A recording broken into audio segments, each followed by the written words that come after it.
Praise the lord. అందరూ బాగున్నారండి? మరి ఆదివారం అందరూ చర్చికి వెళ్తున్నారా?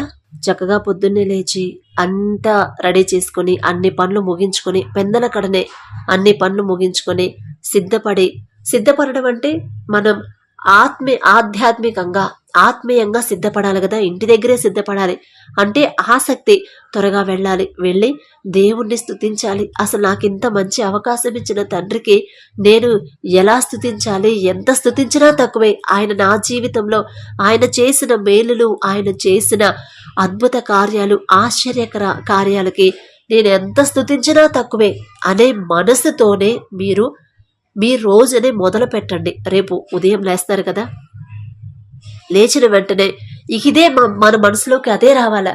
త్వరగా వెళ్ళాలి, చర్చికి వెళ్ళాలి. ఆయన మందిరానికి వెళ్ళి ఆయన్ని స్తుతిస్తే ఎంత సంతోషపడతాడో తండ్రి. నాకైతే అర్హత లేదు, ఎందుకంటే నాకన్నా గొప్ప గొప్ప వాళ్ళు ఉన్నారు, వాళ్ళకు అవకాశం లేదు. అసలు ఆయన తెలుసుకునే అవకాశం కూడా వాళ్ళకు లేదు. ఒకవేళ అవకాశం ఉన్నా కూడా వాళ్ళ మనసులు దేవునికి దూరంగానే ఉన్నాయి. కానీ నా మనసు తండ్రి మీద ఆనుకుందంటే అది కేవలం ఆయన ప్రేమ, ఆయన దయ నా మీద ఉండబట్టే. మరి వెళ్ళి ఆయన మందిరానికి వెళ్ళి చక్కగా ఆయన స్తుతించాలి. ఆయన ఏ వాక్యంతో నాతో మాట్లాడబోతున్నాడో ఆ శ్రద్ధగా వినాలి అనే మనసు ఇంటి దగ్గర ఉన్నప్పుడే మనం సిద్ధపాటు చేసుకుని వెళ్ళాలండి. అక్కడికి వెళ్ళిన తర్వాత చర్చికి వెళ్ళేటప్పుడే మనం ఎలా రెడీ అవుతున్నామో ఒక్కసారి చూసుకోండి. మనమేమి ఫంక్షన్లకు వెళ్ళట్లేదు, మనమేమి వెడ్డింగ్కి వెళ్ళట్లేదు, మనమేమి బర్త్డే పార్టీస్కి వెళ్ళట్లేదు, మనమేమి వేరే ఇంకెక్కడికి వెళ్ళట్లేదు. కాబట్టి మన వస్త్రధారణ కానీ ఇంకా ప్రతి విషయంలో కూడా తగు మాత్రపు వస్త్రాలు ధరించమని బైబిల్లో ఉంది. తగు మాత్రపు వస్త్రాలు ధరించండి. మీరు మరీ అంత హెవీగా రెడీ అయి వెళ్ళారు అనుకోండి, మీరు చర్చికి వెళ్తున్నారు, ప్రార్థనకి వెళ్తున్నారు, లేదా ఫంక్షన్కి వెళ్తున్నారు, ఇంకా ఏ పార్టీలకు వెళ్తున్నారు అర్థం కాదు. చర్చికి వెళ్తున్నారు, ఇప్పుడు అన్యులు ఉన్నారు, వాళ్ళు టెంపుల్కి వెళ్తూ ఉంటారు కదా. వేరే డేస్లో టెంపుల్కి వెళ్ళేటప్పుడు వాళ్ళు ఎలా రెడీ అయ్యి వెళ్తారండి? అంత హెవీగా రెడీ అయ్యి వెళ్తారా? అంటే వాళ్ళది కూడా ఒక సంప్రదాయంగా వెళ్ళాలి. ఒక ఏమంటారు, మామూలు బట్టలు అంటే మరీ అంత ఫ్యాషన్గా కాకుండా మామూలుగా ట్రెడిషనల్గా వెళ్ళాలి అనుకుంటారు. అసలు లేని దేవుడి గురించే వాళ్ళు అన్ని జాగ్రత్తలు తీసుకుంటే, మన తండ్రి ఉన్నవాడు, ఇప్పుడు ఎప్పుడు ఎల్లప్పుడూ ఉన్న మన దేవుడు, నిన్న నేడు నిరంతరం ఉన్న దేవుడు మన దేవుడు. మన తండ్రి దగ్గరికి వెళ్ళేటప్పుడు, ఆయన మందిరానికి మనం వెళ్ళేటప్పుడు ఇంకెంత జాగ్రత్తగా వెళ్ళాలండి. కాబట్టి వెళ్ళేటప్పుడు ఒక్కసారి మిమ్మల్ని మీరు పరిశీలించుకోండి. మరీ అంత హెవీగా ఏదో పార్టీలకు అటెండ్ అయ్యేటట్టు ఏమన్నా రెడీ అయ్యానా? మందిరానికి వెళ్ళాలంటే మరీ అట్లా అని తక్కువగా వెళ్ళొద్దు. తగు మాత్రపు వస్త్రాలు ధరించి మన ఎదుటి వాళ్ళ చూపు మన మీద పడకూడదు. అంటే ఎదుటి వాళ్ళని ఆకర్షించేలా మనం ఉండకూడదు. అదే తండ్రి కోరుకునేది. అలా ఒక్కసారి మిమ్మల్ని మీరు చెక్ చేసుకొని వెళ్ళండి. నేనైతే అలాగే వెళ్తానండి, ఎందుకంటే దేవుడు తండ్రి చూస్తూ ఉంటాడు. ఏమ్మా ఇప్పుడు నువ్వు అంత హెవీగా రెడీ అయ్యావంటే నువ్వు చర్చికి వస్తున్నావు అనుకుంటారా, ఏదైనా పార్టీలకు వెళ్తున్నావు అనుకుంటారా అని ఒక క్వశ్చన్ వేసుకోండి. అప్పుడు తండ్రి అడిగితే ఏమని చెప్పాలి? మన మనసంతా దేవుని మీద లేకుండా వేరే వాటి మీద ఉందనుకోండి, అమ్మ నీ మనసే నువ్వు సిద్ధపరచుకోకుండా, రెడీగా లేకుండా, మనస్ఫూర్తిగా రాలేకుండా ఎందుకమ్మా నువ్వు వచ్చేది చర్చికి? ఏదో మొక్కుబడిగా రావడం ఎందుకు అని అడుగుతాడు రేపొద్దున తీర్పులో. అప్పుడు ఏం ఆన్సర్ చెప్తాం మనం? కాబట్టి ఎదుటి వాళ్ళు ఆకర్షించేలా మనం రెడీ అవ్వద్దు. మన దేవుడు నచ్చేలా, మన తండ్రికి నచ్చేలా, మన యేసయ్య మనల నుండి ఏమైతే కోరుకుంటున్నాడో అలాగే ఉండేలా మనల్ని మనం రెడీ చేసుకోవాలి, రెడీ అవ్వాలి. ఆ విధంగా చర్చికి వెళ్ళండి. అసలు ఆయన మందిరంలోకి అడుగుపెట్టే అర్హత మనకుందా? మీకుందో లేదో నాకైతే తెలియదు, నాకైతే లేదండి. ఎందుకంటే నేను ఎలాంటి దాన్నో నా తండ్రికి తెలుసు, నాకు తెలుసు. ఎంత జాగ్రత్తగా ఉన్నా ఏదో ఒక విషయంలో జారిపోతానే ఉంటాను. మరలా క్షమాపణ అడుగుతాను, తండ్రి మళ్ళీ లేపుతానే ఉంటాడు. ఆయన మందిరంలోకి మనం వెళ్ళడమే మనకు అసలు ఎంత ధన్యత. అలాంటి ఆయన మందిరంలోకి వెళ్ళేటప్పుడు ఆయన ఉన్నాడని మీరు మనస్ఫూర్తిగా నమ్మండి.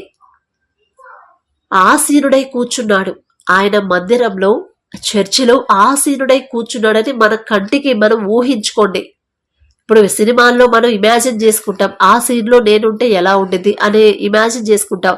ఇది లైఫ్లో ఇప్పుడు మన తండ్రి దగ్గర ఇమాజిన్ చేసుకోండి, తప్పులేదు. ఆయన అంత రాజుగా మహారాజుగా సింహాసనం మీద ఆసీనుడై ఉన్నప్పుడు ఒక రాజు దగ్గరికి మామూలు మనిషి వెళ్ళినప్పుడు ఎలా ఉంటారు, ఎలా వెళ్తారు? అంత హంగు ఆర్భాటంతో వెళ్తారా? మన మామూలు మనుషులం, ఆయన మహారాజు, అంత గొప్ప మహారాజు ఆ సింహాసనం దగ్గరికి మనం వెళ్ళేటప్పుడు మనం ఎలా ఉండాలి? ఎంత వినయంగా విధేయతగా ఎంత లోబడి ఉండాలి కదా. అలా కాకుండా మామూలుగా వేరే రాజు దగ్గరికి వెళ్ళినప్పుడు మనం హెవీగా రెడీ అయిపోయి అంతకన్నా ఎక్కువగా మనం చాలా టిప్ టాప్గా వెళ్ళామనుకో అసలు రాణిస్తారా దగ్గరికి? కాబట్టి ఒక రాజు మహారాజు సర్వ సృష్టికర్త దగ్గరికి మనం వెళ్తున్నామంటే మనం ఎలా ఉండాలి, ఎలా వెళ్ళాలి అనేది ఒక్కసారి గమనించుకొని వెళ్ళండి. వెళ్ళిన తర్వాత నా మందిరంలో ఉన్నప్పుడు మీ ప్రవర్తన జాగ్రత్తగా చూచుకొనుము అని బైబిల్లో ఉంది కదా. మన ప్రవర్తన జాగ్రత్తగా ఎలా చూసుకోవాలి? మనం మామూలుగానే వెళ్తాము, వేరే వాళ్ళ చూపు మన మీద పడదు, వాళ్ళని ఆకర్షించేంత హెవీగా మనం రెడీ అవ్వద్దు, నార్మల్గానే వెళ్తాము. అక్కడికి వెళ్ళిన తర్వాత మనం ప్రవర్తన ఎలా చూసుకోవాలి అంటే మన మైండ్ అనేది పూర్తిగా దేవుని మాటల మీద ఉందా లేదా, మన చూపులు వేరే వాళ్ళ మీదకి వెళ్తున్నాయా, మన చూపులు మన చేతులు ఫోన్ మీదకి వెళ్తున్నాయా, మొబైల్ మీదకి. 24 గంటల ఫోన్తోనే మనం గడిచిపోతుంది. 24 గంటలు కూడా సరిపోవటం లేదు, ఇంకో 2 గంటలు ఎక్స్ట్రా ఉంటే బాగుండు అనిపిస్తుంది. కాబట్టి దేవుని మందిరానికి వెళ్ళినప్పుడైనా తండ్రి మహాసింహాసనం మీద ఆయన ఆసీనుడై ఉన్నాడని ఒక్కసారి కళ్ళు మూసుకొని ఒక్కసారి అలా ఊహించుకోండి. ఆయన మందిరం అంటే తండ్రి నివాసం, ఆయన నివాసంలో ఆయన కూర్చొని ఉన్నాడు. అక్కడ బలిపీఠం మీద ఆయన సింహాసనాసీనుడై ఉన్నాడు. ఆయన ముందు మనం ఎలా కూర్చోవాలి, ఎలా ప్రవర్తించాలి, ఎలా మాట్లాడాలి, ఎలాంటి చూపులు చూడాలి, మన మనసు ఆయన మీద, ఆయన మనల్ని చూస్తూ ఉన్నాడు, ఆయన చూస్తూ ఉన్నప్పుడు మనం ఎలా నడుచుకోవాలి అనేది ఒక్కసారి గమనించుకోండి. ఇప్పుడు మీరే ఉన్నారు, ఏదైనా మీటింగ్ పెడుతున్నారండి ఆఫీసులో, మీ మేనేజర్ సారే రేపు ఆఫీస్లో మీటింగ్ ఉంది కాబట్టి అందరూ జాగ్రత్తగా రండి, త్వరగా రండి, ఎర్లీగా రండి అని చెప్తారు. వెళ్తాము. మీటింగ్ అటెండ్ అయిన తర్వాత మన ఇష్టం వచ్చినట్టు పిచ్చి చూపులు అటు ఇటు దిక్కులు చూసుకుంటా ఫోన్ చూసుకుంటా కూర్చుంటే మన మేనేజర్ సార్ ఊరుకుంటారా? ఖచ్చితంగా అందరిలో మనల్ని లేపి అడుగుతారు. రేపు అదే మాట ఇలాగే మనం చర్చిలో కూర్చున్నప్పుడు మన బిహేవియర్, మన ప్రవర్తన అలా ఉంటే రేపు తీర్పులో తండ్రి అడుగుతాడు, ఏమ్మా చక్కగా రెడీ అయ్యి తగ్గింపుతోనే వస్త్రధారణగానే అన్ని చక్కగా తగ్గింపుతో తగుమాత్రపు వస్త్రాలతో నార్మల్గా సింపుల్గానే చర్చికి వచ్చావు, బాగానే ఉంది. వచ్చిన తర్వాత నువ్వు ఫోన్ తీసుకొని కూర్చొని ఫోన్ చూసుకుంటా లేదా పక్కన వాళ్ళు ఎలా ఉన్నారు, వాళ్ళు ఎలా రెడీ అయ్యారు, వీళ్ళు ఎలా ఉన్నారు అని పక్క చూపులు చూసుకోవడానికి వచ్చావమ్మా నువ్వు అని అడిగితే ఏం సమాధానం చెప్తామండి? మనం చెప్పలేం కదా, సిగ్గుపోయి తలదించుకుంటాం. ఆ పరిస్థితి మనకి మనంతట మనమే తెచ్చుకోవద్దండి. మనం చర్చికి వెళ్ళామంటే నాకైతే అదే ఆలోచన, అదే ఆలాపన వచ్చింది. అంటే అమ్మో చర్చి దగ్గరకు వస్తుంటేనే నాకు భయం వేసింది. అంత గొప్ప తండ్రి ఆ కుర్చీ మీద సింహాసనం మీద ఆసీనుడై ఉన్నాడు. అసలు ఆయన వద్దకి, ఆయన మందిరంలోకి అడుగుపెట్టే అర్హత నాకుందా అని భయం వేసిద్దండి. అసలు అంత అర్హత ఉందా నాకు? ఆయన అంత గొప్ప సర్వ సృష్టికర్త, ఆ తేజస్సుతో ఆయన సింహాసనం మీద కూర్చొని ఉంటే బలిపీఠం మీద, ఆయన దగ్గరకి, ఆయన ఉండే చోటికి నేను వెళ్ళడానికి నాకు అర్హత ఉందా అని ఒకవేళ వెళ్ళినా భయంగానే ఉండింది. అమ్మో నా బిహేవియర్ ఎలా ఉందో అని పరిశీలించుకునే అవకాశం తండ్రిచ్చాడు. మళ్ళీ నా గొప్పతనం కాదండి, ఆయన చూస్తున్నాడు. నా తండ్రి నన్ను అబ్జర్వ్ చేస్తూ ఉంటాడు. నేను చేసే పని, నేను మాట్లాడే మాట, నా చూపు ఎలా ఉంది, ఎదుటి వాళ్ళు నేను ఆకర్షించేలాగున్నానా, ఎదుటి వాళ్ళు ఇప్పుడు మనం హెవీగా రెడీ అయ్యేలామంటే ఖచ్చితంగా వాళ్ళు మన వైపే చూస్తూ ఉంటారు. ఎందుకంటే బలహీనులు ఉంటారు చాలా మంది, అయినా సరే దేవుని మీద ప్రేమతో వాళ్ళు వస్తారు, దేవుని నడిపింపుతో. అయినా సరే అక్కడికి వెళ్ళిన తర్వాత కూడా మనం ఆ హెవీగా రెడీ అయి వెళ్ళి ఆ చూపు, వాళ్ళ చూపులు మన మీద త్రిప్పుకుంటే రేపు తండ్రి తీర్పులు అడిగితే మనం ఏం చెప్తాం? కాబట్టి లేడీస్ అయినా జెంట్స్ అయినా ఎవరైనా సరే తగుమాత్రపు వస్త్రాలు వేసుకొని వెళ్ళండి. వెళ్ళిన తర్వాత అక్కడ కూర్చున్న తర్వాత మన ప్రవర్తన జాగ్రత్తగా ఉందా లేదా, కరెక్ట్గా ఉందా లేదా, దేవుడు తండ్రి ఇక్కడ ఉన్నాడు, ఆయన చూస్తూ ఉంటాడు నన్ను అని అనుకోండి. గమనిస్తున్నాడు, నా వైపే దృష్టి పెట్టాడు, నన్ను అబ్జర్వ్ చేస్తున్నాడు, నేను చేసే ప్రతి పని ఆయన చూస్తూనే ఉన్నాడు అని మన మనసులో మనం అనుకుంటా ఉంటేనే మనం కరెక్ట్గా ఉండగలం. ఆయన లేడు, నాకు ఎదురు కనిపించట్లేదు, ఎవరో పాస్టర్ గారు వచ్చారు, ఏదో 4 మాటలు చెప్తున్నాడు, ఆయన మనిషే నేను మనిషే, ఆయనకు అంత రెస్పెక్ట్ ఎందుకులే, ఆయన ఎవరు వచ్చి నా దగ్గర చూస్తున్నాడా ఇంతమంది జనంలో అనుకోవద్దండి.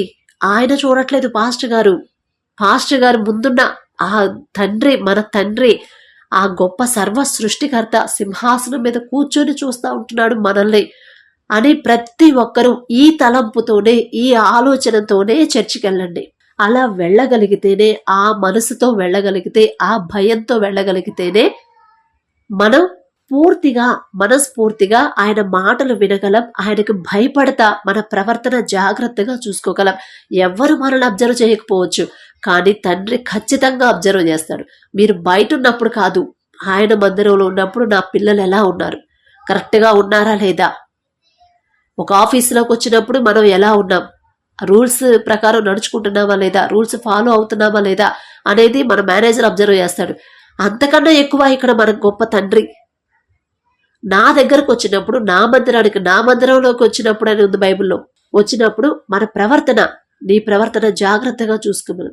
ఎంత జాగ్రత్తగా ప్రతి ఒక్క విషయంలో కూడా బైబిల్ చెప్పే టైంలో, బైబిల్ చూసే విషయంలో కానీ మన చూపులు పక్క చూపులు చూడకుండా, మన ఆలోచనలు పిచ్చి పిచ్చి ఆలోచనలు రాకుండా, మన చేతులు, మన మైండ్ అంతా సెల్ ఫోన్ మీదకి వెళ్లకుండా, మన మనసు పూర్తిగా తండ్రి వైపే చూసేటట్టు, పాస్టర్ గారి వైపు కాదండి, ఆయన ముందున్న తండ్రిని, సింహాసనం మీద ఆసీనుడైన తండ్రి వైపు మనం చూడాలి. అలాగే బల్లారాధన తీసుకునేటప్పుడు కూడా అయోగ్యముగా బల్లారాధన తీసుకుంటే దానివల్ల మనకొచ్చే అనారోగ్య సమస్యలు, శ్రమలు తప్పించడం ఎవ్వరి వల్ల కాదు.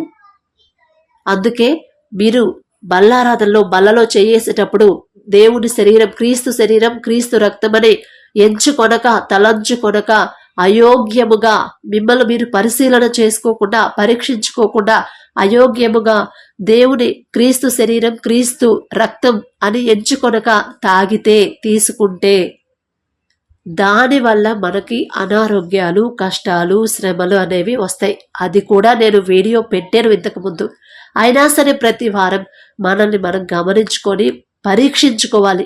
అసలు ఆయన శరీరం, ఆయన రక్తం తీసుకోవడానికి మనకేం అర్హత ఉంది, నాకేం అర్హత ఉంది? ఈ వారంలో ఎన్నో తప్పులు చేసి ఉంటాను, ఎంతో దేవుని బాధ పెట్టుంటాను.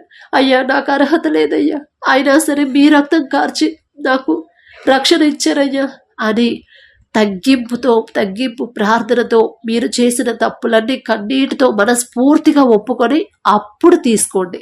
లేకపోతే అయోగ్యముగా గనక క్రీస్తు శరీరం, క్రీస్తు రక్తం తీసుకుంటే దానివల్ల మనం చేసిన వారంలో చేసిన పాపాలు క్షమించకపోగా దానికి మించిన అనారోగ్య సమస్యలు వస్తాయి. మళ్ళీ ఇంట్లో శ్రమలు మనకు తెలియకుండానే వస్తాయి. మళ్ళీ కొంతమంది మరణమయ్యారని కూడా ఉంది బైబిల్లో. అకస్మాత్తు మరణాలు కూడా మనం అయోగ్యంగా దేవుని బల్లలో చేయి వేయడం వల్లే వస్తాయి. ఒక్కసారి జాగ్రత్తగా గమనించుకొని చర్చికి వెళ్ళి క్షేమంగా రండి. దేవుని కృప, ఆయన కృప ఎల్లప్పుడూ మీకు తోడుగా ఉండాలని మనస్ఫూర్తిగా కోరుకుంటున్నాను. Praise the lord.